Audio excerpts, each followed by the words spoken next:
Muito bem, muito bem. Estamos aqui agora nessa oitava temporada. Olha como é que o tempo passa, hein? E estamos aqui, o que não é diferente, com uma ilustríssima e queridíssima amiga, Dona Obrigada. Leni Della Muta. Essa Tire que... o dona, por favor. Dona não, está muito jovem, né, Leni?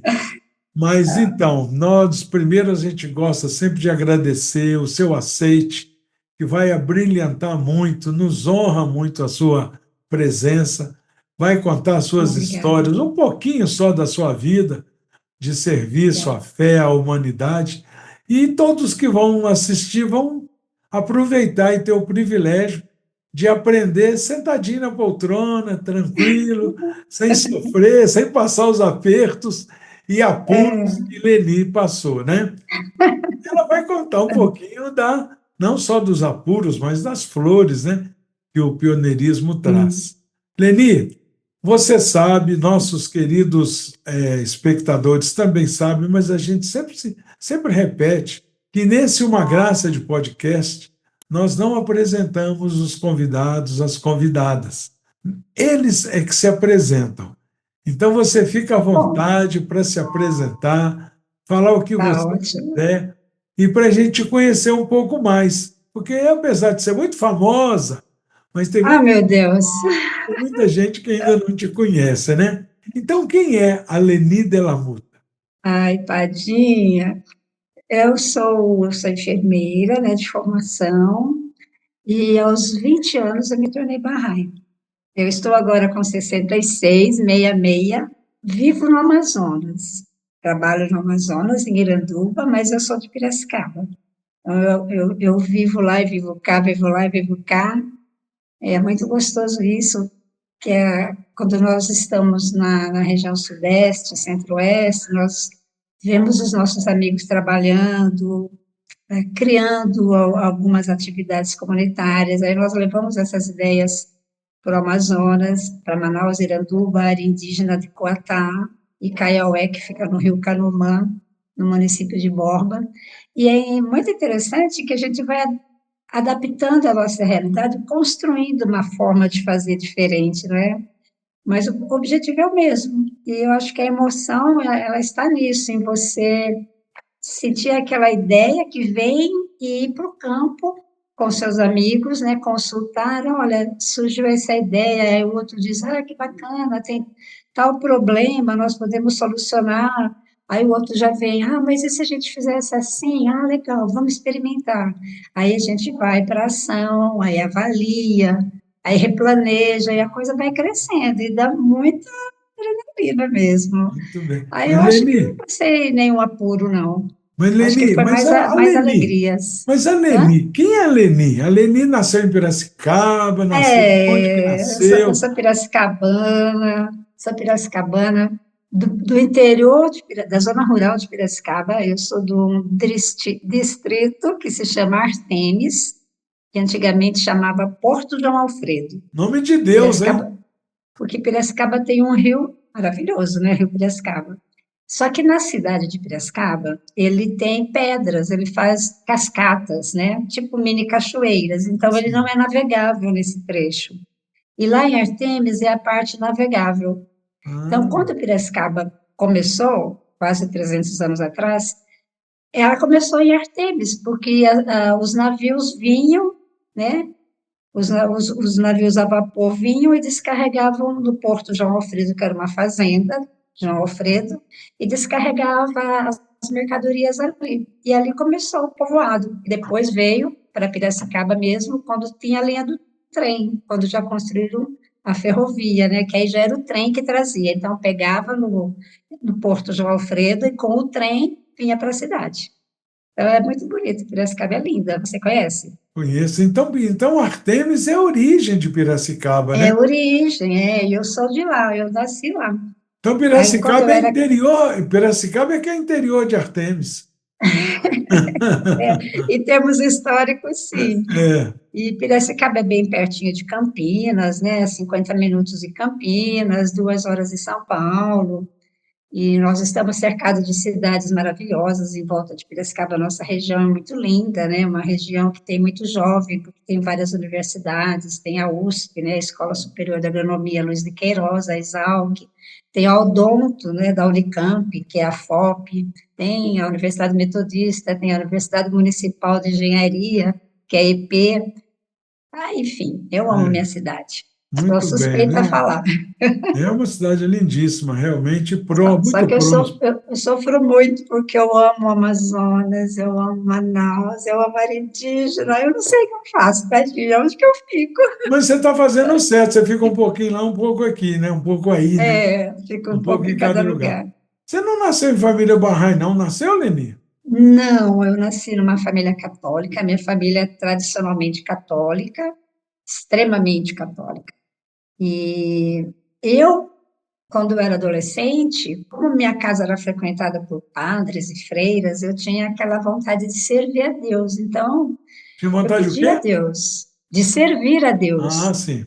E tinha uma freira que queria me levar para o convento. Minha mãe não deixava, porque imagina, eu era adolescente, né? No início da minha adolescência, tinha 11 anos.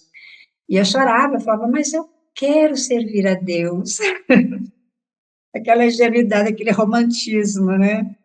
Aí eu me tornei catequista, tocava violão na missa, né? Cantava todas as músicas na igreja. Na minha época, as missas eram muito alegres, muito divertidas, né? Com muita música. E o padre era bacana, ele deixava a gente criava alguns cenários, era uma coisa fantástica.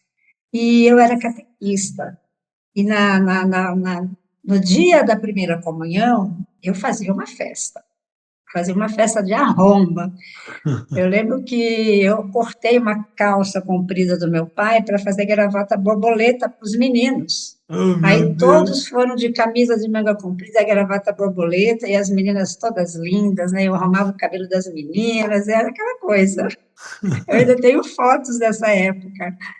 Que E quando eu legal. conheci a Fé Bahá'í, que eu tinha 20 anos, foi através do Walter Ribeiro, lembra do Valtinho? Conheci A muito ele. Lúcia Tolui e o Zé Lopes e a Sônia Lopes aqui de Piracicaba, que Ah, eram os dois odontólogos, né? Eles eram recém-formados em odontologia, estavam começando a clínica odontológica deles, e a Lúcia estava se formando em arquitetura, acho que é arquitetura. E o Walter já depois ele se era tornou se formando jornalista, eu acho. agrônomo.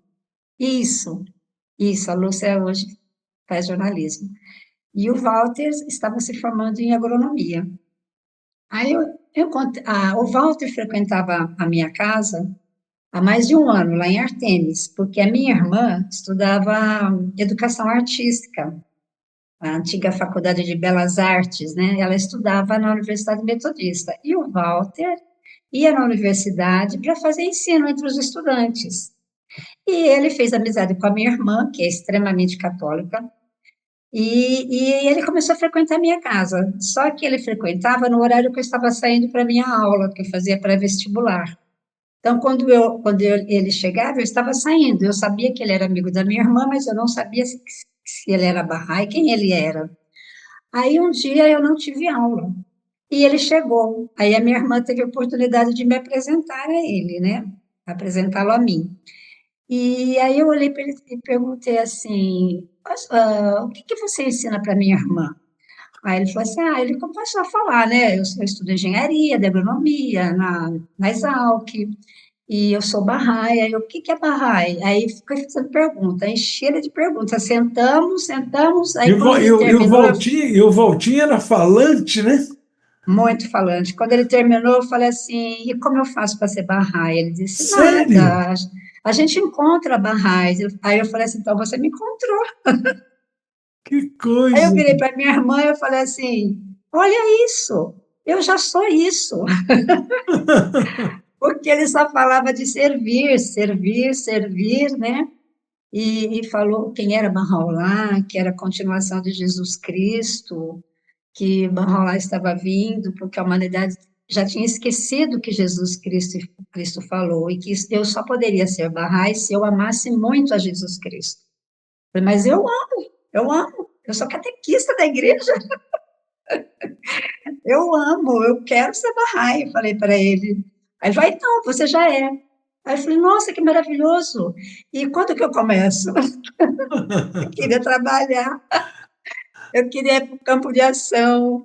Aí ele ficou assustado, ele falou assim, eu vou te levar, não lembro que dia, se era quarta-feira à noite, na casa do José Lopes e da Sônia, que eram os dois dentistas, né? Junto com a Lúcia. Nós temos uma reunião, eu vou te levar para você entender melhor. E eu fiquei contando os dias que chegasse o dia da reunião. Aí cheguei na reunião, eu fiquei tranquila de ver que existia uma família com crianças pequenas, que eram barrais. Não era só o Walter que era barrai, eu estava vendo outras pessoas barrais, porque a minha irmã falava assim: tome cuidado. E se esse cara for dar um sumiço em você? Ah, sua irmã não se tornou Bahá'í, não, né? Não, minha irmã não se tornou, ele já estava 1 ano ensinando ela. Meu Deus. E se esse cara der um sumiço em você? Você nem sabe o que é isso, falava para mim. Como que Sua você irmã vai era nessa mais velha, reunião? Arlene? É mais velha. Mais velha. Aí eu a convidei para ir comigo, ela não quis. Vamos comigo, eu falei para ela. Ela disse, não, eu tenho medo. E se esse cara der um sumiço em você? Olha a mamãe. O que vai acontecer com a mamãe, né? E meu pai tinha acabado de falecer. Ah, Meu pai tinha acabado de falecer, nós estávamos órfãos de pai, né? Meu pai tinha 49 anos. o meu também, quando faleceu, tinha a mesma idade. E então a minha mãe tinha 7 filhos, né? Coitada, ela Nossa. estava com a cabeça, Como é que era o nome imagine, da né? sua mãe e o nome do seu pai? Fala o nome deles. A minha mãe se chama Amélia que é mulher de verdade, e meu pai, Vitor. Ah, Na verdade, é Vitor, que meu avô é italiano. Então, quando ele foi registrar meu pai, ele falou Vitor. Aí o senhor do cartório falou Victor. Ele disse, não, Vitor. Aí, Victor, não, Vitor. Aí ficou aquela briga, aí ele registrou Victor. E meu avô não sabia ler direito, né? Depois que ele foi descobrir que era Victor, ele ficou muito triste, porque não era italiano, né?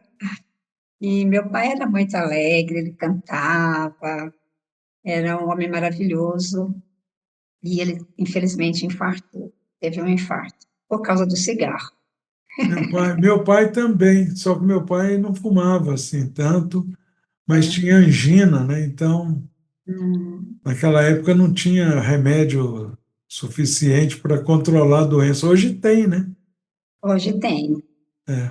E ele teve um infarto fulminante, infelizmente, foi muito, muito triste, muito mesmo. E aí foi nessa época Deus que você começou a participar de atividades barrais.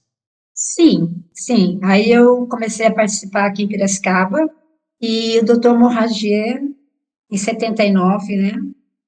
Acho que não sei se foi dezembro ou se foi novembro de 79, o doutor Morragier esteve em São Paulo. Só que a minha mãe não deixou eu ir.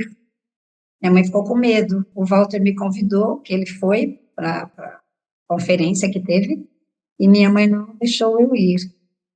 E quando o Walter voltou, ele falou assim que era a época do pioneirismo, que nós tínhamos que sair para ensinar. Aí imagine, eu, cheia de entusiasmo, disse, eu quero ir para o pioneirismo. Eu tinha 3 meses declarada Bahá'í apenas. E eu escrevi para a Assembleia Nacional que eu queria ir para o Acre, porque eu falei para ele quais são as cidades metas para pioneirismo. Aí ele falou, Rio Branco é uma meta do Acre. Eu falei, eu vou para lá. E eu estava prestando vestibular. Eu estava prestando vestibular para medicina. E minha mãe falou, imagine, você não vai. Eu falei, mãe, Você falou que são eu, sete, desculpa, Leni, você falou que são ah, sete filhos. 7 filhos, minha Quantas mãe. Eu meninas e sou, eu quantos sou a meninos? quinta. Nós somos 4 meninas e 3 meninos. Muito bem, muito bem. É, E aí sua mãe e falou, aí não vai de jeito nenhum. não vai de jeito nenhum. E a minha mãe, ela tinha medo dos barrais. Ah, Ela ficava super desconfiada quando eles iam me visitar lá em Artemis. E depois que eu fui para Rio Branco, como pioneira, o Zé Lopes e a Sônia Lopes, eles não abandonaram minha família, eles continuaram mas visitando aí, para. mas aí conta esse episódio, sua mãe falou não, Ah, você então, bateu ela o disse, pé, como é não, que você foi? não vai. Aí eu falei, mãe, a senhora já tem uma carga aqui para conduzir. Se eu ficar aqui, eu quero estudar. Eu vou dar mais despesa para a senhora. Então, eu vou estudar. Eu não vou ficar só à toa. Falei para ela, chegando lá, eu vou testar vestibular. E eu não sabia nem que faculdade tinha no Acre. Falei, se tiver medicina, eu faço medicina. Se não tiver medicina, eu faço o que tiver mais próximo de medicina. Na área de E saúde. o meu tio pagou minha passagem aérea, né? O irmão da minha mãe pagou minha passagem aérea e ela ficou de mal com ele, porque ele deu a passagem para mim, que ela não queria me dar. Também, coitada, ela naquele mês, naquele ano, ela não tinha condições, né? Meu pai tinha Foi no acabado de mesmo ano que falecer. seu pai faleceu, Leni? No mesmo ano, Puxa três vida, meses para após o ela, coitado, foi falecimento. um grande sacrifício, Exato. hein? Hoje eu entendo que foi muito duro para ela, mas na época eu achava que eu estava ajudando ela. E eu fui pro. Só que meu tio deu a passagem de Cuiabá para Rio Branco, porque era muito caro, né? Nossa, Naquela época só era Varig e Cruzeiro, lembra? é. Não, Vale Varig Cruzeiro, e a VASP. VASP. É. E eu fui de ônibus até Cuiabá, e o Carlos foi me esperar na rodoviária para me levar para o aeroporto. Carlos Alberto Silva. A Assembleia Nacional entrou em contato com o Carlos, e imagine, além de muito jovem, nunca tinha saído de Piracicaba, nunca tinha saído daqui. Você tinha o quê? Quer 20 dizer, 20 anos. Corajosa. A cidade mais distante que eu conhecia era São Paulo, né, a capital. E cidades vizinhas aqui da minha região, mas sair desse miolo nunca tinha saído. Então, a Assembleia Nacional ficou extremamente cuidadosa comigo, né? A Assembleia Nacional, o conselheiro ficaram extremamente cuidadosos. E o Carlos foi para a rodoviária para me orientar, me encaminhar e me proteger, né? Eu não sabia viajar sozinha, nunca tinha viajado, aí no ônibus, eu fiquei olhando pela janela do ônibus, quem será o Carlos? Eu não tinha foto dele, e nem ele tinha foto minha. Aí eu olhei para ele lá fora e falei, é ele, porque ele estava tão calmo, tão doce, assim, aquele jeito maravilhoso dele, tão sereno. Eu falei, é aquele moço ali, pensei. E quando eu ia descendo do ônibus, ele olhou para mim e disse, Lene, ele chama de Lene, né? Lene. É, Eu falei, Carlos. E foi um encontro muito, muito bonito, muito lindo mesmo. muito Eu ainda legal. fiquei. Aí teve uma greve da companhia aérea, teve uma greve. Nós fomos para o aeroporto e eu tinha que pernoitar em Cuiabá. Aí eu ainda fui para a pensão que ele morava, né? Ele alugou um quarto para mim, eu fiquei no quarto. Aí, acho que 2 dias depois é que tinha voo para Rio Branco, porque não era todo dia que tinha voo para Rio Branco. Acho que era 3 ou 4 vezes na semana apenas. E chegou em Rio Branco, aconteceu a mesma coisa. Eu fui orientada para ir para a casa de uma família Bahá'í, que é da dona Kátia Suzuki, né, doutora Kátia, Um e o doutor americano. Suzuki. Ela é americana, uma biomédica. Ela veio dos Estados Unidos na década de 70, no início dos anos 70, ela veio dos É. Estados Unidos para Rio Branco para criar o laboratório de análises clínicas do Hospital Geral. Então, foi ela que montou toda a estrutura de análises clínicas do que hoje é o Hospital de Clínicas de Rio Branco. E ele era promotor de justiça, os dois Barrais. Então, a Assembleia Nacional me encaminhou para morar na casa dessa família, né? Uma família respeitada lá em Rio Branco, que ia cuidar de mim, ia me eles tinham o compromisso de me fazer estudar. Eu tinha que fazer uma universidade, eu não podia só ensinar a fé. Aí eu cheguei lá, aí tem uma história antes dessa. Aí a diretora daqui de Piracicaba, da Faculdade de Serviço Social, a professora Araci Muniz, faleceu, faleceu no início desse ano. Ela ia para Rio Branco organizar o projeto Rondon. Quando eu fiquei sabendo que ela ia para Rio Branco, eu dei todos os meus documentos para ela e falei assim, era época de inscrição para vestibular, ou inscrição para vestibular. Falei, a senhora me inscreve no vestibular de lá? Naquela época não tinha internet, eu não sabia fazer, eu fiquei toda atrapalhada. Aí ela disse, Sim. menina, você quer ir para lá, lá não tem nada. Ela falou, você quer ir para Rio Branco? Rio Branco, nada. Você aqui é de Piracicaba, uma cidade linda dessa, um futuro pela frente. O que que você vai fazer lá naquele fim do mundo? Eu falei, não, mas eu quero ir, eu tenho um propósito, me tornei barra, expliquei para ela. Ela achou muito interessante. Ah, então tá bom. Mas não tem medicina lá, tem enfermagem. Mas é uma excelente faculdade de enfermagem, porque são as professoras da Faculdade Ana Nery, do Rio de Janeiro, que dão aula na Federal de Rio Branco. Então, se ela me inscreve, É uma coisa interessante de você mencionar isso, porque ah, continua sendo mais ou menos assim, mas na época, na década de 70, as universidades, que só tinha federal, não tinha particular naquele não, período, não né? tinha. Os professores eram de doutores para cima, porque para ir Exatamente, para lecionar lá, quase ninguém queria, então o salário era muito alto. Então só era, ia aqueles top. É isso mesmo, exato. boa Minhas lembrança. professoras eram incríveis, maravilhosas. É. Aí ela me inscreveu em enfermagem. Ela foi na frente, assim, na época da inscrição. Aí eu fui depois, cheguei lá, passou um tempo, foi o vestibular. Assim, aí o Suzuki foi no aeroporto me buscar, o doutor Suzuki, né? E o doutor Suzuki, ele é o típico homem fruto de uma relação Bahá'í. Você lembra dele? Lembro, eu Você fiquei o hospedado na conheceu? casa deles algumas vezes. Então, ele era filho de uma senhora negra, né, pele preta, boliviana, da fronteira do Brasil e Bolívia. E ela, americana. Ah, não, quer dizer, desculpa. O Suzuki era filho de uma negra, uma senhora preta, com um pai japonês. É, asiático. Então, ele era de pele preta e bem Olho puxado. japonês. É, bem japonês mesmo, só que pele preta. E a Kátia branquinha, né? De olho É. azul. Os dois se casaram, Quase que, então, branquinha, quase que albina, né? quase que albina, branquinha de olhos azuis. Então, quando eu desci do avião, ele estava na pista do avião. Na pista onde o avião decolava me esperando, que ele era uma autoridade, né? Ele era um procurador de justiça, promotor, procurador. E aí, quando eu desci do avião, ele já me apontou assim, Leni, falou para mim, já estava me esperando, assim, como um pai espera a filha, Você foi sabe? super protegida. Fui muito protegida. Olha, a Assembleia Nacional do Brasil, naquela época ficava no Rio de Janeiro, né? Vila Isabel, não era? É. Me cercou de cuidados de todos os lados, para dar essa tranquilidade à minha mãe, de que eu não estava indo fazer algo errado, de que eu não ia me perder, né? Sair da casa da mãe, o pai tinha acabado de falecer, aí ela vai se perder na vida, né?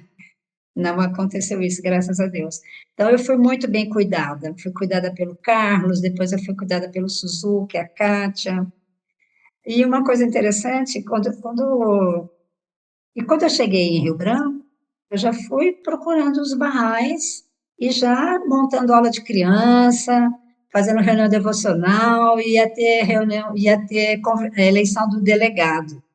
A FEBARRAE, ela elege delegado para eleger a Assembleia Nacional. Só que eu não tinha aprendido isso.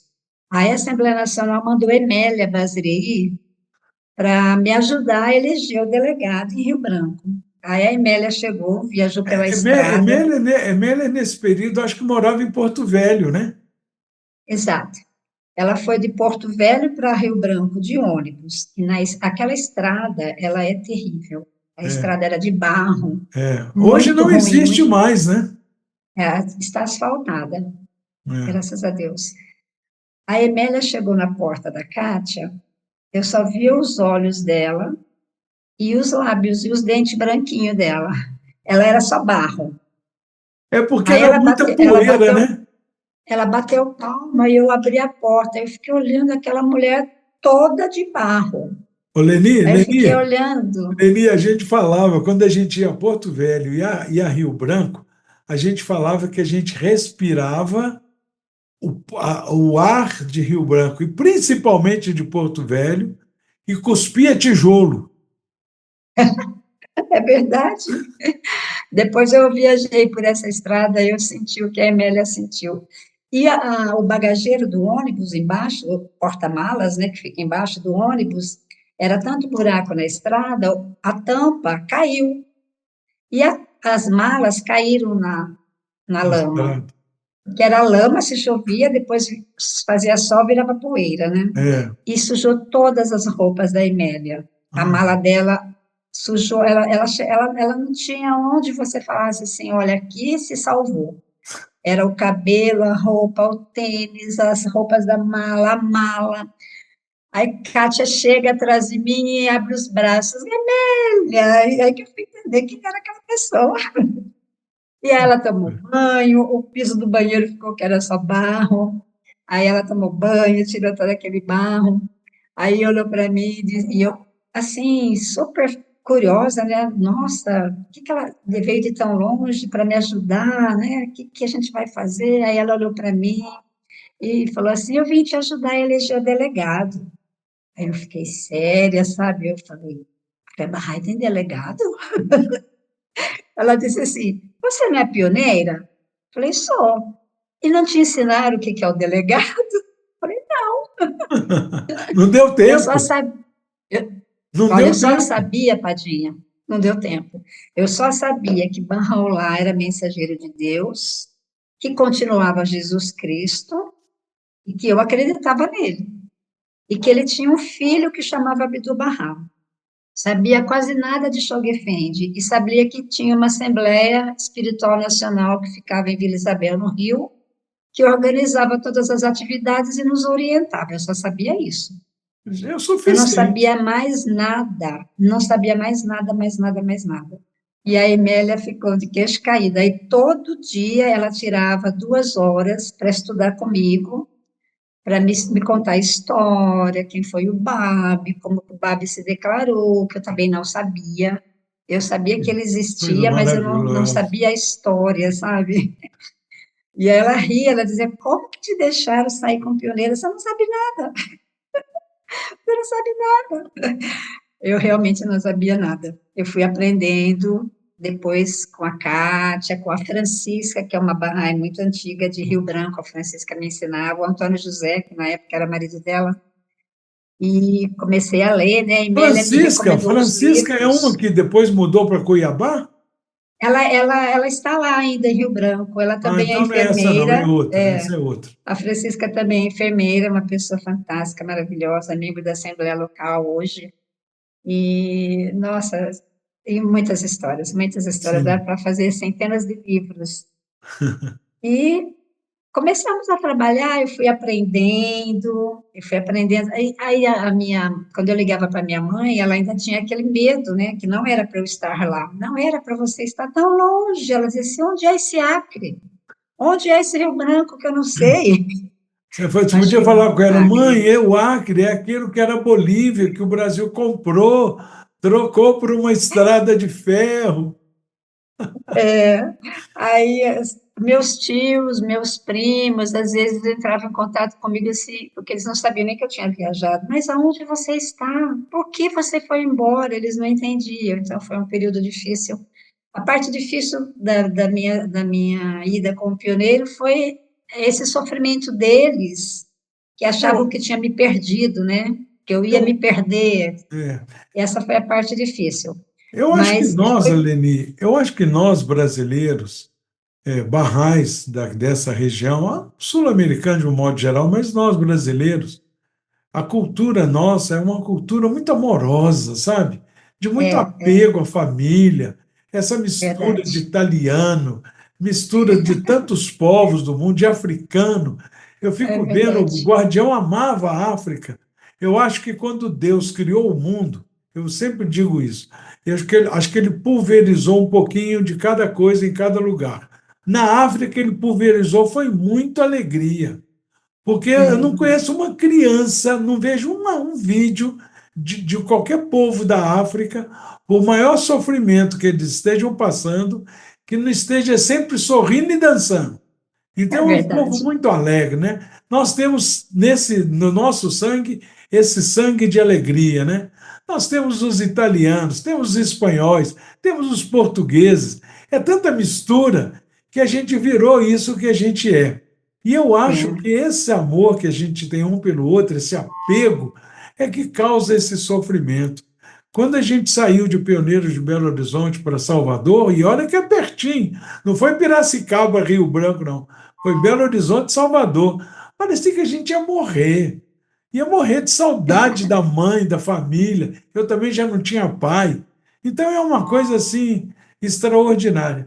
Mas esse sofrimento nos molda de tal forma e nos prepara para o futuro que depois a gente vira pouca coisa É mediante outras verdade, dificuldades que a gente vai passar, né?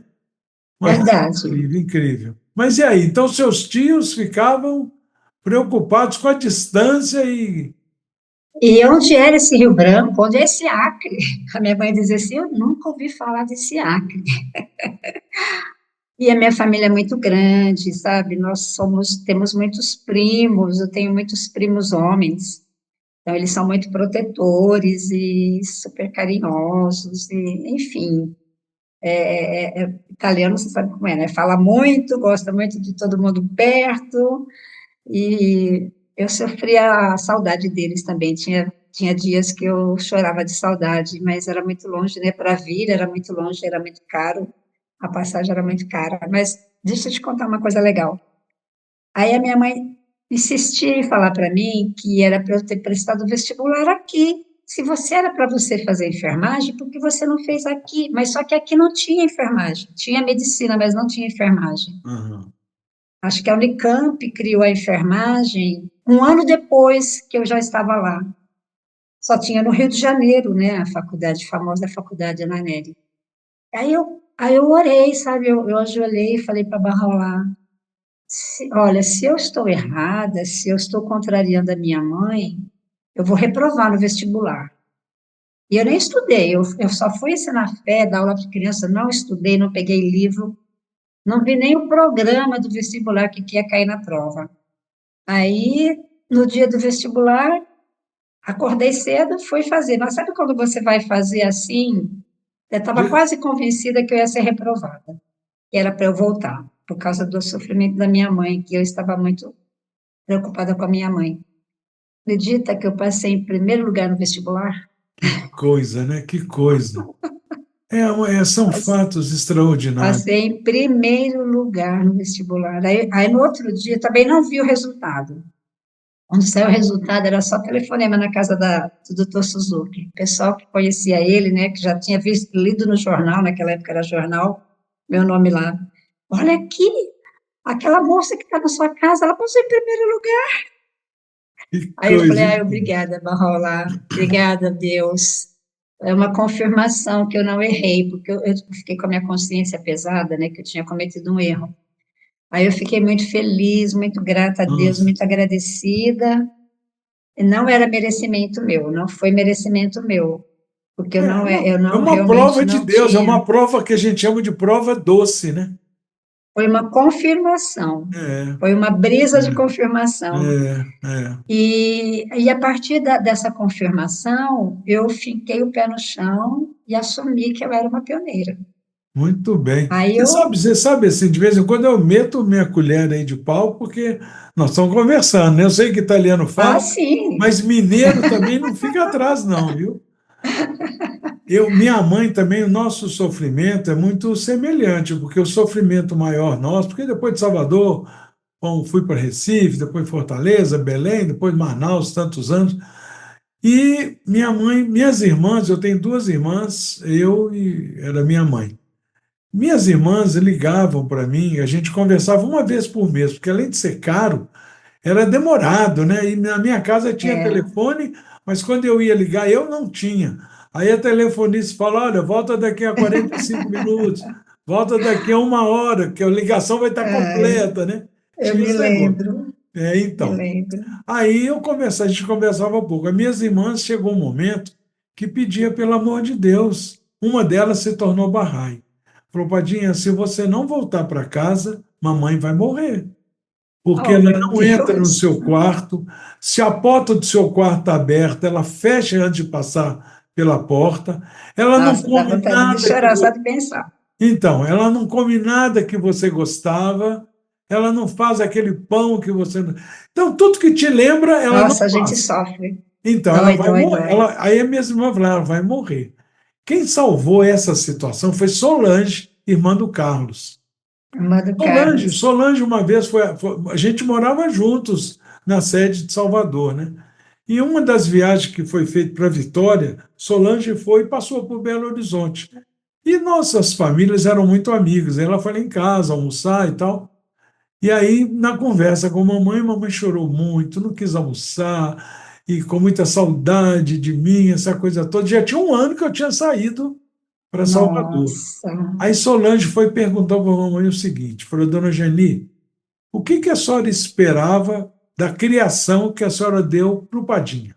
olha Aí só, minha mãe pensou um pouquinho e falou: olha, eu criei ele para ele ser feliz. que Aí maravilha. ela, naquela época, não tinha vídeo, não tinha celular, não tinha nada, né? O máximo que tinha umas fotografias, né? E a maioria preto e branco, né? Aí ela tirou da bolsa uma meia dúzia de fotos, todas elas eu estava, e todas elas eu estava sorrindo, alegre, feliz da vida. Ai, que Ela falou, lindo. dona Geni, então a senhora criou o Padinha e ele está do jeito que a senhora queria que ele está feliz. Eu só não tenho certeza se ele Maravilha. vai continuar, se ele voltar.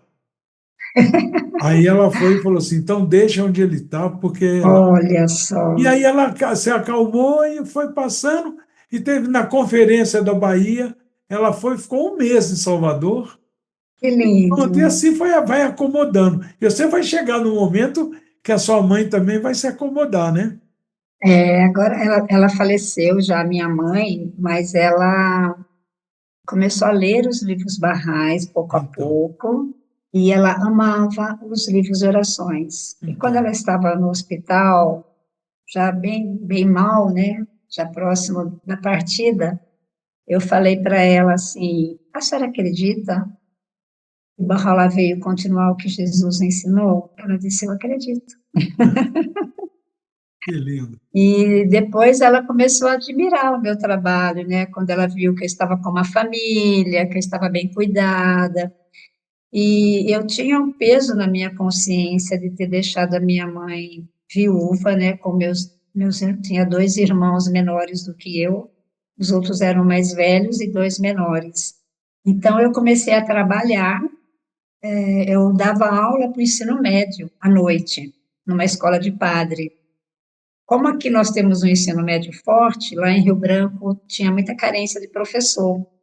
Aí um dia eu estava ensinando biologia, citologia para uma amiga na faculdade, e eu desenhei uma célula na lousa, né, e comecei a explicar o funcionamento da célula para minha amiga.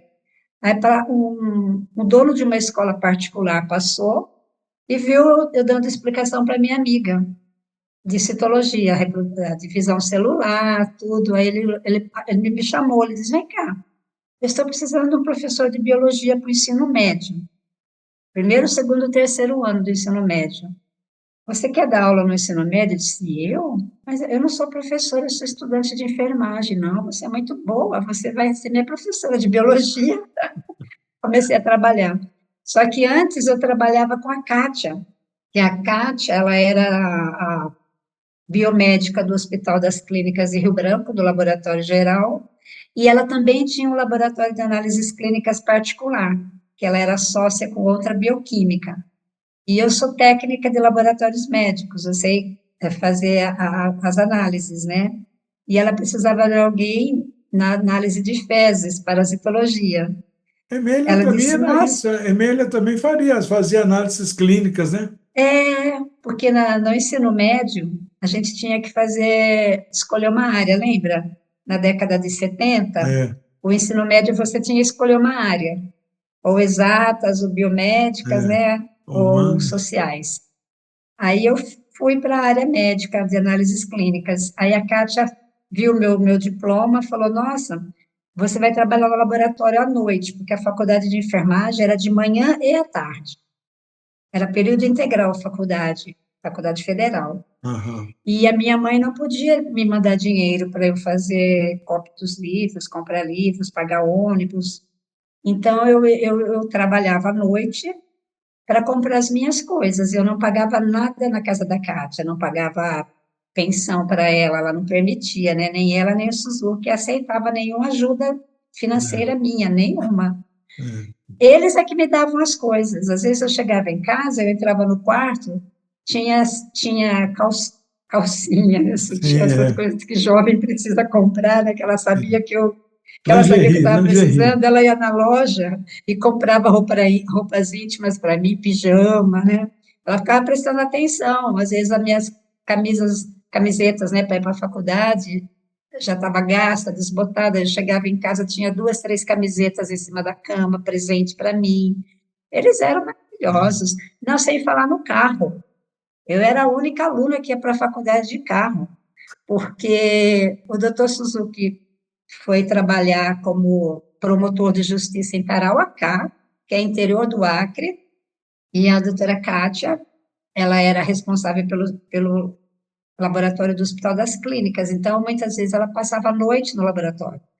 E eles tinham 3 filhos, a Kimi, que já era adolescente, o Kevin, que hoje é médico, tinha 7, 8 anos, e o Roberto, que tinha 1 aninho. Então, eu fiquei com um carro que eu tinha que buscar no intervalo da minha faculdade, eu ia buscar a Kimi e o Kevin no colégio, trazia para casa, e como estava em cima da hora, eu não podia perder aula, eu ia para a faculdade com o carro dele. Ninguém pegava aquele carro, só eu. Ele não dava nem para a esposa o carro. Ninguém pegava aquele carro. Ninguém sabia dirigir, só a Leni que sabia dirigir. Era aquele carinho, sabe? Aquele amor, aquela confiança que existia entre nós, né? Entre a família toda comigo. Até hoje eu sou muito ligada aos filhos, né? A Kim, o Roberto e o Kevin. Kevin agora mora em São Paulo. É médico em São Paulo. Nós temos esse amor de Tati e família que Suzuki, eles estão nesse mundo ou já estão no outro mundo? já foram, os dois já Todos dois, partiram, né? os dois já partiram. Porque naquela Foram época eles já dois, tinham o quê? Uns 30 e poucos, 40 anos, né? é, ela era um pouquinho mais velha do que ele, né? É. Leni, mas então essa é E a vida de um pioneiro recém-chegado na década de 70. Hoje as imagine, coisas Fadinha, mudaram, né? Hoje as facilidades aumentaram, mas as provações a nível de emoção, de espiritualização, estão mais talvez difíceis, né? Naquela época, a pureza, sei lá, a gente comenta em outros episódios com outros convidados que às tá, vezes a gente passava por, hoje chama comunidade, né? Mas naquela época a gente chamava de favela, né? A gente entrava naquelas favelas que o pessoal falava que era barra pesada, e que a gente entrava, falava da fé, fazia aula para criança, tinha festa 9 dias, formava comunidades barrais dentro daquela própria é vizinhança, né? Hoje tem verdade, lugares que, se você entra errado, o que a gente vê no noticiário, é que se é pessoas entram numa dessas comunidades de forma equivocada, corre o risco de morrer, verdade. de ser baleado, de ser assassinado. Então, hoje a dificuldade é grande. E a gente sempre lembra, isso é muito importante, porque nesse período, olha as suas provas, as suas Sim, dificuldades, foram dificuldades emocionais, com a família. sim, Perdeu o pai tão cedo, tão jovem ele, e é, você tem que deixar a família. Realmente é uma demonstração de desprendimento e de amor muito grande. Mas, sim, naquela época, o que a gente mais ouvia dos conselheiros, dos mãos da causa, de palestras de membros da Assembleia Nacional, era de que o tempo era curto. O tempo era curto. isso, doutor Hoje, Moragia, né, doutor Morragé, senhor Olinga, então a gente vê hoje que por que eles falavam que o tempo era curto? Porque realmente tem locais que a gente ensinava com total liberdade, hoje não dá mais. Hoje é o risco de vida é muito grande. E verdade, assim, hoje nós, por exemplo, eu até mencionei isso num outro episódio com outro convidado, lembrando a mensagem do Rizvan da Casa de Justiça desse ano, quando ela fala que os jovens têm que voar. Então, é, aqueles que não correram, não dá para correr mais. Tem agora que exato, voar. Então, é assim, uma coisa, esses relatos que você está fazendo é uma demonstração muito grande e um alerta para todos aqueles que desejam sair e servir como pioneiros, até mesmo na sua própria vizinhança, na própria cidade onde mora, né? Porque cada Isso. pessoa que a gente fala da fé, que nunca ouviu falar de Bahá'u'lláh, naquele momento somos pioneiros para aquela alma, né? Que nunca ouviu falar. Então, assim, lembra de alguns episódios assim marcantes? Claro que você tem centenas, mas pense em alguns. Milhares, milhares, Então, milhares. pense em Sobre o alguns quê? sobre qualquer coisa que foi um desafio e que realmente O quê? essa essa sua pretensão foi maravilhosa. Falou, olha, eu vou voltar se eu não passar. Aí É. Bahá'u'lláh falou para você, você vai ficar porque você vai passar e é em primeiro Ele lugar. deu tudo para mim, Você deu não ter tudo. dúvida. Imagine, eu fui para um estado, né, recém-declarado independente, né, É. Mas nem era Rio Estado Branco, o naquela época, Acre, era né, território, não era território? já era, tinha Já era acabado Estado, né? de ser estado, há poucos anos. Eu fui para um lugar distante, sem dinheiro, né, minha mãe, embora ela seja muito, ela colabora muito com os filhos, sempre colaborou, mas naquele ano ela estava em dificuldade financeira. Quando eu comecei a trabalhar, eu dividia o meu salário com a minha mãe. Eu mandava para minha mãe um pouquinho de dinheiro para ajudar nas despesas da casa, porque ela não tinha mais o meu pai, né? E meus irmãos estudavam, alguns estavam trabalhando, mas ganhava pouco. Então eu também colaborava. Meus irmãos colaboravam, eu também colaborava, né, com a minha mãe. A Kátia fazia questão, ela e Suzuki, mandou dinheiro para sua mãe, sabe? Eles eram pai mesmo, assim. Fui muito abençoada, muito abençoada. Eu tive tudo em Rio Branco, sabe? Que ter tudo que uma jovem de uma família bem estruturada pode ter, eu tive. Eu tive pai, eu tive mãe, eu tive irmãos, eu tive carro, eu tive quarto só para mim, roupa, Como é que era a faculdade comunidade? maravilhosa, Como é que era a comunidade amigos. naquela época lá em Rio Branco? Ela era um pouco espalhada, assim, os barrais moravam em lugares, em bairros bem espalhados, né? Então, a família da doutora Cátia morava no centro de Rio Branco, a família da Francisca morava do outro lado do Rio, no outro bairro, Cidade Nova, deixa eu ver mais Na quem. época que você Tinha estava lá, poucos barrais, tinha poucos barrais. você conheceu a Celeste, uma Bahá'í de Belo Horizonte? Conheci, maravilhosa, Uma conheci. Ela foi na ex-freira, né? minha casa, ela foi na minha casa. Ela era uma ex-freira, né? Ex-freira, exatamente. É, Eu me via muito nela. Quando era criança, eu queria ser freira, né? é. Mas quando a pessoa quer servir a Deus, qualquer religião, não só Bahá'í, que ela tem o coração ardendo de desejo de servir a humanidade, Deus providencia tudo. A gente não deve ter medo. Ah, eu vou passar necessidade, onde eu vou trabalhar. Deus providenciou tudo para mim. Eu saí só com a minha malinha e um violão. Eu tinha um violão que eu É. ganhei de uma pessoa maravilhosa que de Piracicaba, o senhor Cid Muniz, me deu um violão que era do pai dele. Me deu o violãozinho, eu fui com o meu violão, e a minha irmã fez uma capa para o meu violão, que ele não tinha capa. A minha irmã fez uma capa bonita, eu fui com a malinha, e o violãozinho pendurado no ombro. Era só o que eu tinha.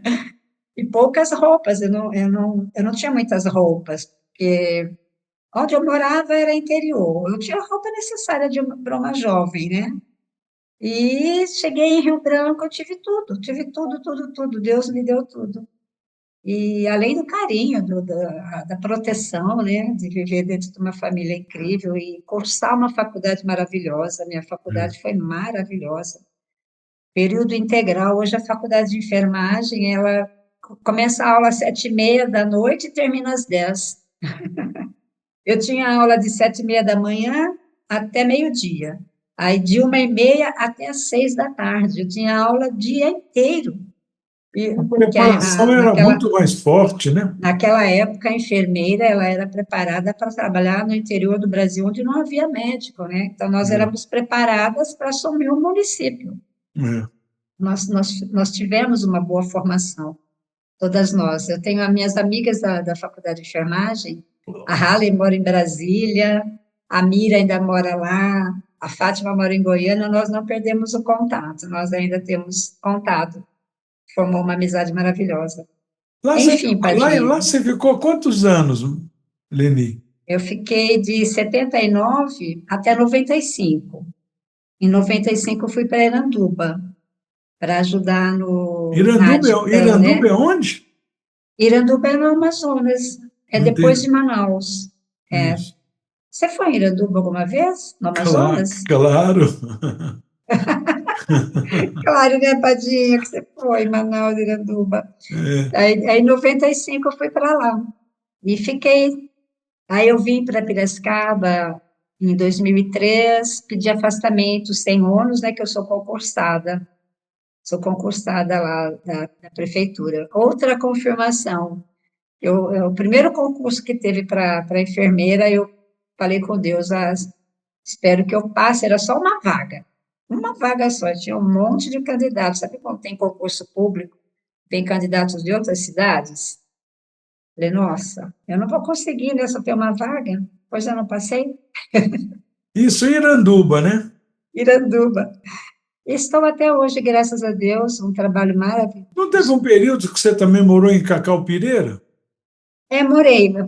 Cacaupireira é um distrito de Iranduba.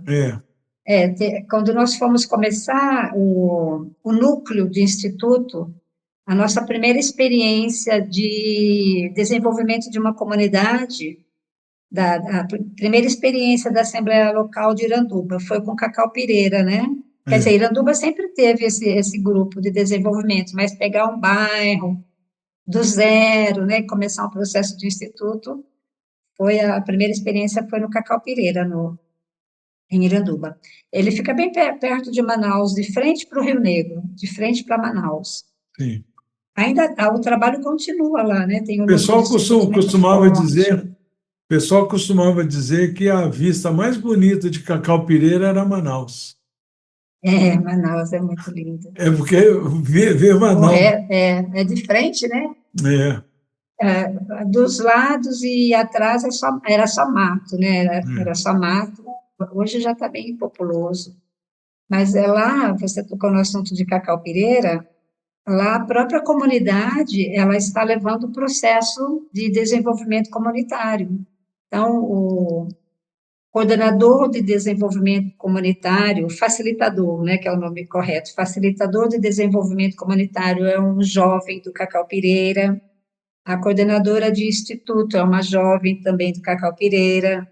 Então, tem vários jovens, tem a Ione, o Nildo, o Nilson, o Bruno, a Cristina, o André, nossa, não vou nem falar o nome de todo mundo que eu posso esquecer, mas tem um núcleo de jovem no Cacau Pireira maravilhoso, e eles mesmos que estão levando esse processo de Maravilha. construção de comunidade, né? É uma experiência que está dando super certo, não só lá no distrito do Cacau Pireira, mas tem em Manaus também, no bairro Gilberto Mestrinho, tem aqui em Piracicaba também, tem em Brasília, São Sebastião, Vila do Boi.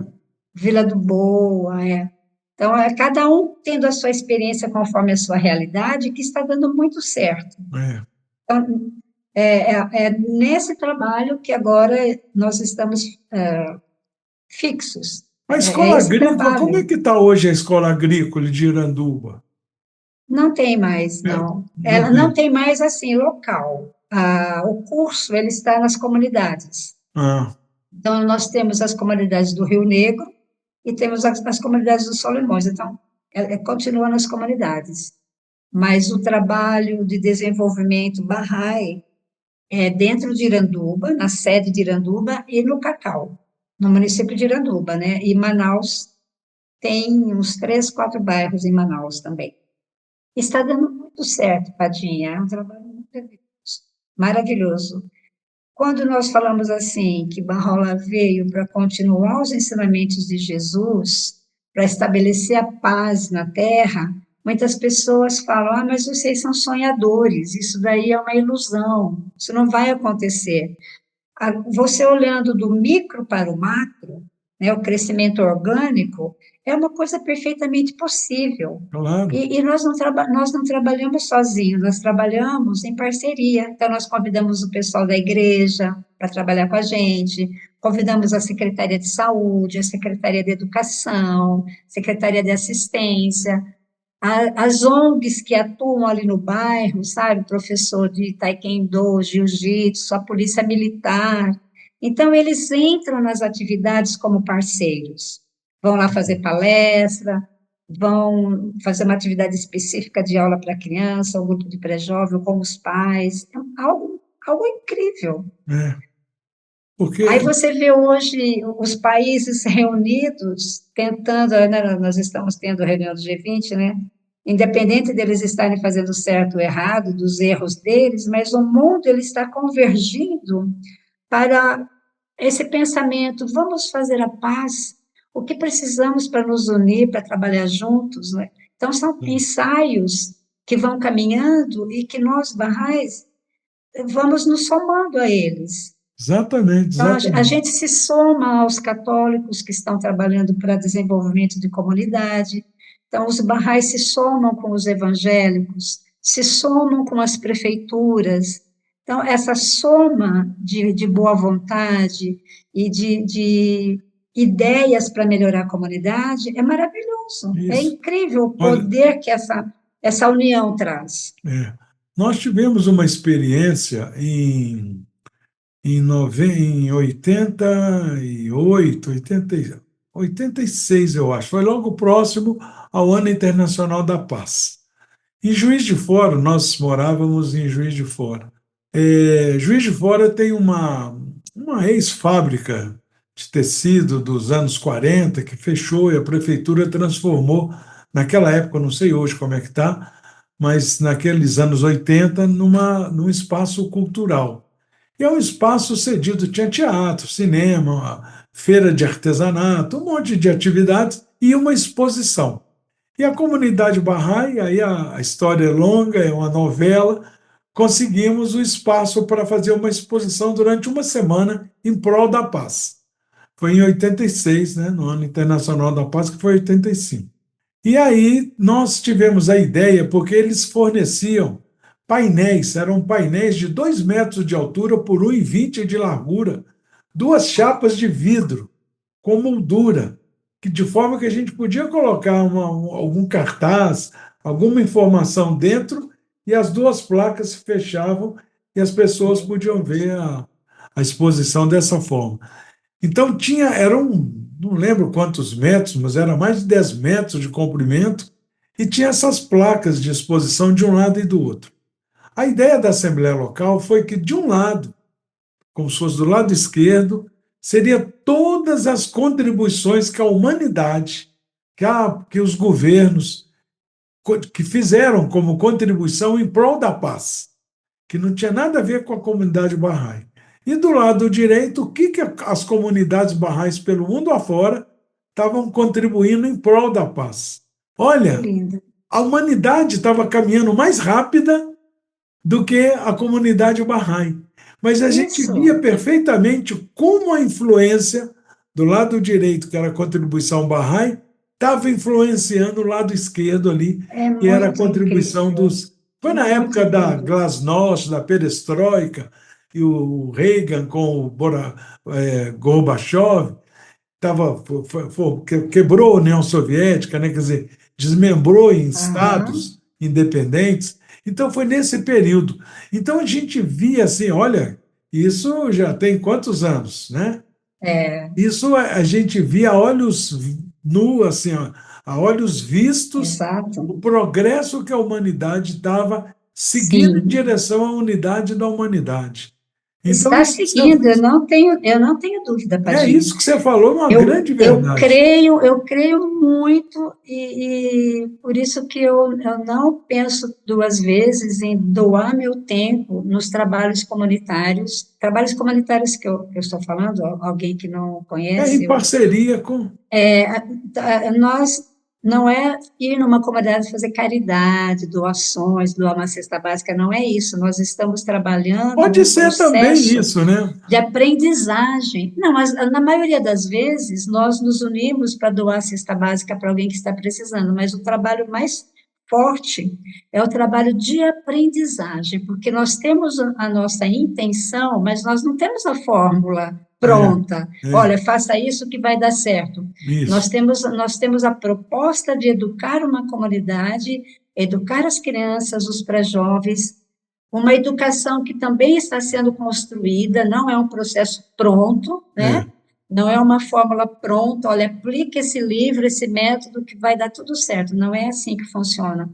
É algo muito mais bacana do que isso, que é o processo de aprendizagem, onde você envolve o indivíduo, a comunidade e a instituição.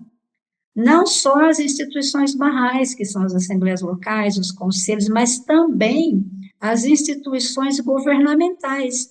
Nós não temos nenhuma associação política partidária, mas nós trabalhamos como parceiros da prefeitura. isso. Então, na hora de fazer uma consulta, de elaborar uma proposta de trabalho, traçar estratégias, né? Não é só as instituições barrais que tomam as decisões, os Exatamente. membros da prefeitura que estão ligados àquele trabalho, seja da saúde, seja da assistência, ou da polícia civil, polícia militar, eles vêm conosco. E Exato. nós temos toda a humildade de ouvi-los, porque nós não somos donos da É, verdade. Nós temos a nossa intenção, e essa intenção, graças a Deus, só exato. cresce, né? Só É. cresce. Esse período mesmo que eu mencionei foi um período muito fértil em Juiz de Fora com relação a essa associação com a comunidade, vamos chamar de não Bahá'í, né?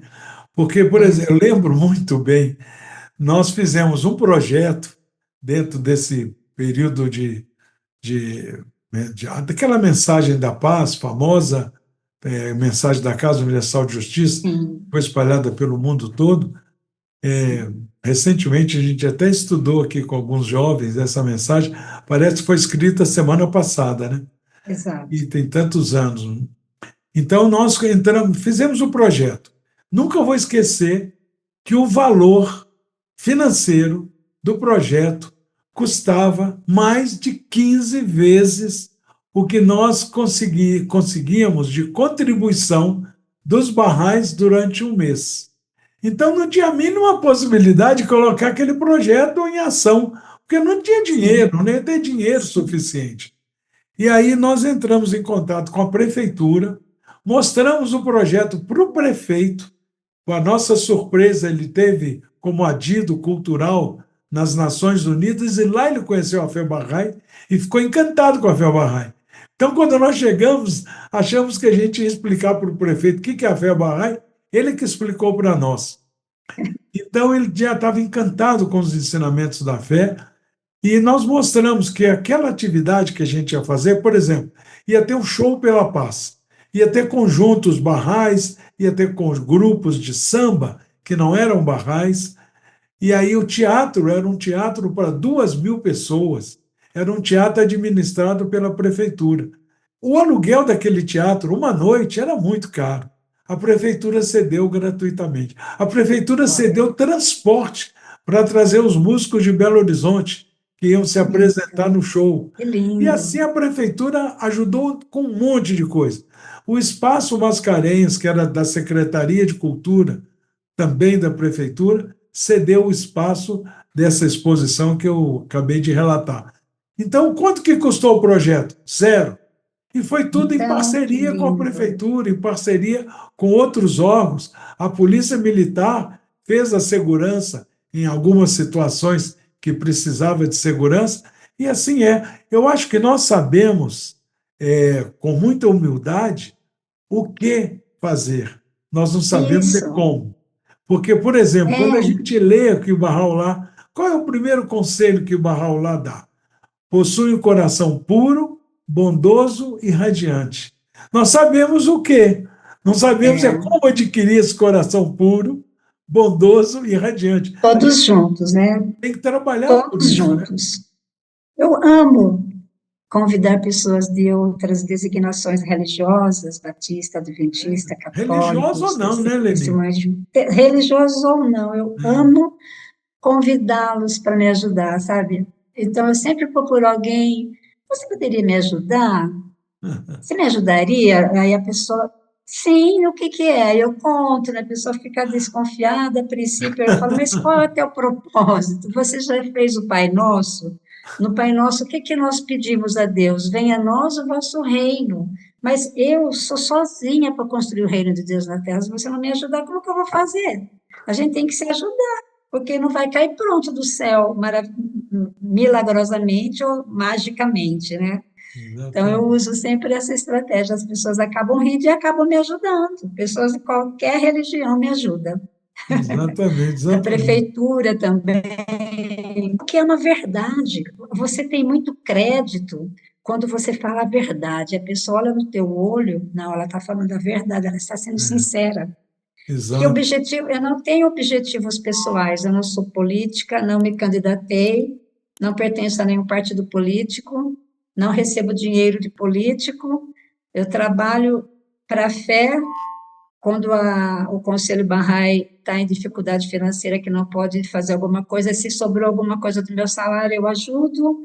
E outros amigos também, a gente faz aquela famosa vaquinha, né? Ó, pessoal, vamos fazer uma vaquinha para tal coisa que o fundo do conselho não vai sustentar essa atividade. Aí todo mundo se ajuda. É maravilhoso. É Exato, exato. maravilhoso. Você lembra de algum desses episódios que, como eu disse, tem muitos, bastante, mas você lembra de alguns que, esse eu nunca vou esquecer? Algum desafio que você falou, nossa, eu acho que isso não vai dar certo. Continua na parte 2.